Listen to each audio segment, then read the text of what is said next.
Very simply, the idea of vocation is that every one of us is created by God with a mission and a purpose in life, that He's entrusted us with gifts and talents at a certain time in history, in a certain place, to do His will in a specific way, to make use of what He's entrusted to us in a specific way in the service to the mission of the church and to the world. And that sense of vocation always begins with a relationship. We have this sense of relationship with God, and it's a God who invites us, who calls us by name. It says, I have called you by name, I've created you specifically. No other human being is like you. No other human being has your gifts and talents that's unique in the way that you are, with everything you have, gifts, strengths, weaknesses, the whole thing. I've called you to carry out a mission in life.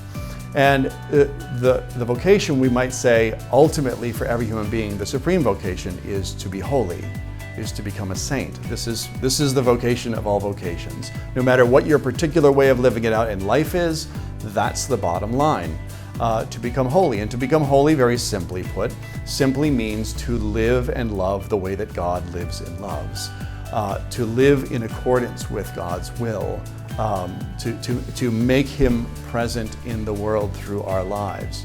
This is what holiness is, and holiness can be lived out in any state of life, in any circumstance of life, at any age, in any condition. In our own way, we can try to make Him present, and above all else, His love present in the world. So that's the universal vocation, you might say, of every single baptized Christian. And then some people, as they grow older, begin to discover, or most people, that they have a unique, specific calling to a way of life we call a state in life, which is, things like priesthood, religious life, marriage. Those are usually the traditional big three. Choices we make that organize our whole life around those commitments to serve. But we could also include, in an extended sense, in this state of life, professions, careers, ways that we live out, right, in the world as doctors and lawyers and mechanics and electricians and actors or whatever it is. Our particular way of making use of our gifts and of making God's love present in the world.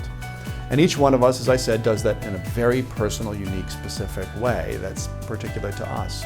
And that relationship we have with God that's always ongoing is always a process of discerning, what is it, Lord, that you ask me to do now?